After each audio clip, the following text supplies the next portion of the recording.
Now, Strictly continues to make headlines this morning following that Channel 4 News interview last night.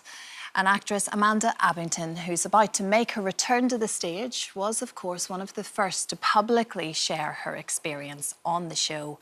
And she joins me now this morning. Good morning, Good Amanda. morning. I watched it last night. It's clearly been a deeply upsetting time for you and indeed your family. It's caused huge amounts of stress and anxiety. Why has it been so important to you, do you feel, to sit here now and to speak about it ahead of the investigation's conclusion? Why are you wanting to speak before all of that? Well, I am doing press for the play, so I think, you know, talking about Strictly had to come up, and I couldn't stay silent on it because it would have been really weird, because obviously there is a complaint. But I felt I had to speak up because I don't want people to be frightened of speaking out if they're being bullied, or if they feel they're in a difficult situation, or if they feel that they're not being heard. And so, you know, I was doing publicity for the play.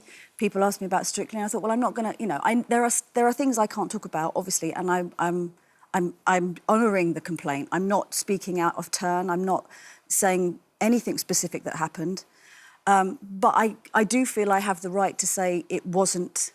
It was a toxic environment that I was in while I was rehearsing, because it was. You know, I know what happened in that room, and I don't think it's. You know, it would be remiss of me if I was to just say, it's fine. You know, I don't want to talk about it, but it's important that women and men, because men get bullied as well, it's important that women feel they are in a safe space where they can stand up and go, this is inappropriate behaviour and it needs to be recognised. And I don't want women to feel like they can't speak out.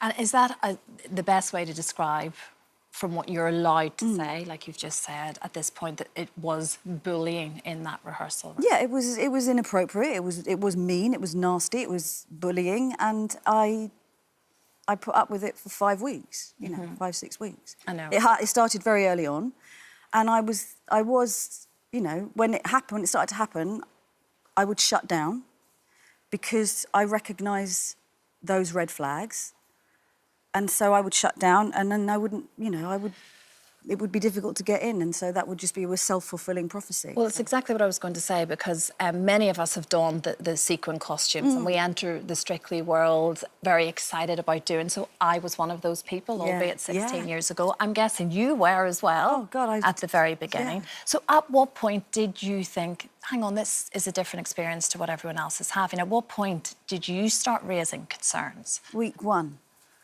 3rd day. I've got texts to the producer on day 3 going, this is awful, he hates me, I don't know what I'm doing wrong. I'm trying my best, I promise you.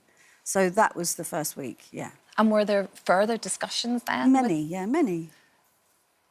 And that was with the people working with you at the BBC. So there were concerns about how you were certainly managing it. And I was trying, you know, I was going into the rehearsal room every day, because I've been in rehearsal rooms for 32 years. I'm in a rehearsal room at the moment, which is one of the most beautiful, safe spaces. And I know what rehearsal rooms are supposed to be like. And I don't care what background you're from, whether it's dancing, acting, singing, you know, you have a duty of care to bring into that rehearsal room compassion, understanding, sensitivity, and kindness. And that wasn't extended to me. And so I just said, I don't think this is right. I remember, as I say, back in the day when I did, we had a crew in our rehearsal room filming most of the rehearsals, really. Yeah. And I know you're very aware that there were hours and hours of footage of your rehearsals. Yeah. I mean, I'm guessing this footage holds the key to all of your claims. Yeah, there's this extensive footage that I haven't blocked. That's, you know, I've not blocked it. So at this point, we're certainly being told that it's, you know, it's BBC footage. We're being led to believe Giovanni hasn't blocked it either. It's the BBC. Oh, right. It's their footage. Right, yeah. But that, I'm guessing, will come out as part of this investigation. I mean, I have to see it at some point. Yeah, I don't know how it's working. My lawyer, Persephone, is incredible. Like, she's been by my side since I decided to complain about it, and she knows all the minutiae and the ins and outs of that. You know, I wasn't expecting to have to do any of this. Yeah. I was just expecting to go onto a reality dance show, have a nice time, and then leave with, you know, having a nice experience. And do you feel if they'd maybe dealt with it better at the time? And I say they, as in the BBC, or those that were around who were caring for you, you know, whoever that was, do you think it could have been maybe nipped in the bud earlier for you? I genuinely don't know. I really don't, because, you know, I can only speak from my personal experience, and also from people who spoke to me who also went through it. We all had the same experience, and I don't know what happened. I don't know where the breakdown was.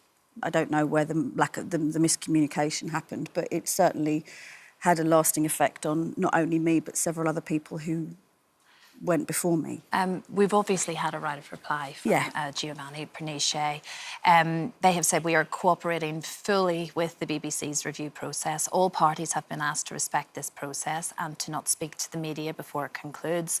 We will continue to respect the integrity of the investigation and believe it is the right forum for all the evidence to be reviewed. The BBC has shared the allegations they have been able to substantiate with us. They do not resemble Amanda's latest allegations. Giovanni refutes any claim of threatening or abusive behaviour, and having provided the BBC with his evidence, is confident that the review will prove this. So obviously it's appropriate that we have that right. Of course, yeah, absolutely. And I know you understand that as well, Amanda.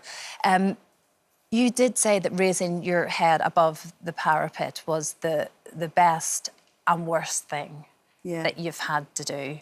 And I know you've had to endure some horrendous trolling, and not just you, your entire family. Yeah.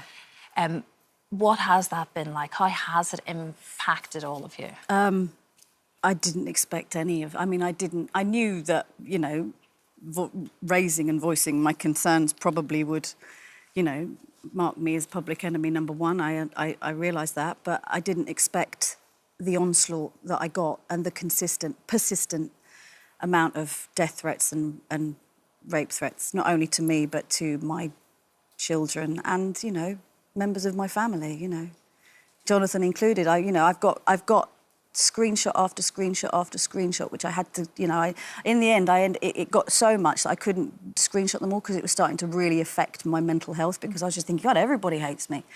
And everybody wants me dead and wants me to die of cancer and wants my children and this is what people were actually writing on these Yeah, messages. I hope you die of cancer. Well, quite a few of those, and quite a few... I'm sitting here laughing at the thought that your daughter gets raped in front of you because of what you did to Giovanni. I mean, you can't... And I'm so sorry if that's upset anybody watching. I'm so sorry, but that was things like that were happening every day for 8 months. Has it altered the way that you're living your life? Yeah. Has it altered your day-to-day life? Completely, yeah. I go outside worrying because, you know, I had messages saying, watch your back, because you've just, you know, you're going after Giovanni. And I'm not. I just literally said, I'm not sure this is appropriate behaviour. Can we address it? Mm-hmm. That's all I did. And the onslaught that I've had for 8 months, relentless. Mm-hmm. You know, I'm off social media now and I don't really go out much. And when I do, I feel very vulnerable and very exposed because... And I worry about my kids, you know, I do. Because, you know, 16 and 18, you know, they don't need their mum to go through that, and they don't need to... And on they're amazing, my children. Grand scale of what's going on in the world, do you think... Yeah, it's really, like, come on, really? We don't need to deal with this. Can women not voice their concerns about anything without being called hysterical and overreactionary and... Well, the BBC Director General, Tim Davie, has spoken out this week. Of course, it's the first time we've sort of heard from him, and he has apologised to anyone who didn't have a wholly positive experience. What do you think should happen next? What, with me? Or with the show, with the proceedings. Well, I think Strictly. I'd love Strictly. I think this is just an anomaly. You know, I love that. I always wanted to do that show. And I think it's such a beautiful British institution, and I think everybody loves it. It's like, you know, it's like when I was a kid watching Morecambe and Wise. It's the same thing, you know, you tune in on Saturday night to watch Strictly. And everybody, you know, most people on that show are wonderful, and I've made some good friends on that show. And I don't want it to end. I want it to have a beautiful extended life, because it's really, you know, it's Saturday night entertainment. I don't know what the answer is. I don't, because, you know, it's not up to me. But what would you like from the BBC? Would an apology I'd like an apology, yeah. Start? I'd like an apology. And I'd like, you know, I'd like this not to happen to people working in that corporation again. I'd like women to be listened to and heard and taken seriously, you know. BBC have said that anyone involved in a complaint has a right to confidentiality and fair process, and therefore it would be inappropriate to comment further on individuals. However, when issues are raised with us, we always take them extremely seriously and have appropriate processes in place to manage this. The BBC and BBC Studios take duty of care extremely seriously. Our processes on Strictly are kept under constant review, and last week we announced additional steps to further strengthen welfare and support on the show. I assume that's alluding to the notion of chaperones in the room and everything else. So that's certainly how they're moving forward. How are you moving forward? I do know that this play, this new play, is a big part of trying to carry on life as normal. It's called When It Happens to You. A very intense play. Very upsetting content. However, you've described it as a hugely uplifting one. Completely, yes. And also, I'd signed to this play before I did Strictly. You know, this was something that was in the pipeline sort of at the beginning of last year. You know, Jez sent me this play and said, you know, what do you think? And I was like, this has to be out there. It's a beautifully uplifting play. It's 90 minutes, so it's straight through. It's 4 actors on stage with no props, with a beautiful soundscape, with beautiful lighting, and it's about a family who come to terms with something that's happened in their life and the ripple effect that causes. And it's about love, and it's about connection, and it's about speaking your truth and speaking out and moving on and being hopeful. And it's a wonderful piece of entertaining and thought-provoking theatre. And it's, you know, it's out there, and it's very important, I think. And has it come at the right time for you? Yeah. Are you strong enough? Do you feel you're strong enough to convey that story? I do. I think, you know, it's a brave piece of theatre. It's a true story. I want to honour Tawny O'Dell's words because it happened to her and happened to her daughter. So I think the message is incredibly strong. It's incredibly powerful, and it speaks to women and men everywhere about standing up and fighting and not letting, you know, the bullies get you and moving on with your life. It's a very important piece of theatre. And you mentioned Jonathan there, and I mean, a huge support, obviously, to you. May I ask about the big day coming up? Are we looking that far ahead right now? Next year, yeah, we're gonna going on. Yeah, I mean, you know, hopefully this won't drag on till next year. Hopefully, next year we're looking to get married, and we're going to have a lovely big weekend extravaganza with our friends and family. And he's amazing. Like, you know, everything that he's been through, you know, he still manages to be confident and funny, and he's everything about him is just an inspiration. He's my hero, really, and he's by my side all the time and is my #1 fan, and I'm his. He's a joy. Yeah, I'm very lucky. Yeah, it's a big day or big weekend. That is all still to come. Are you feeling confident about the investigation now, Amanda, and the conclusion of it, and hopefully being able to move on with your life afterwards? I hope so. I hope, you know, I don't know what's going to happen, but I know what happened in that room, and I know that I did nothing wrong, and I know that, I left that show with my head held high, knowing I'd done the best that I could do. And still no calls at all from anyone in relation to aftercare? The producers got in touch with me a few times after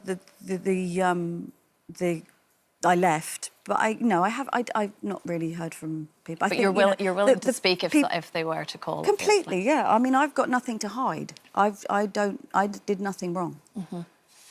Amanda, thank you very much. I know, like you say, this play was arranged before Strictly, and here we are talking about two major things in your life right now, and I understand it's been a very tough time for you and your family with everything, particularly online, all of that stuff.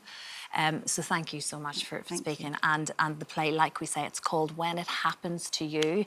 It starts on July 31st at Park Theatre. It runs for a month, doesn't it? 5 So weeks. 5 weeks, and it's right by the Tube, and you can have a really good pizza there as well. And it's got an invisible cat in it, so you know, what is not to love? there's something for everybody. Thank you. Thank you so very much, Christine. Thank you. Thanks.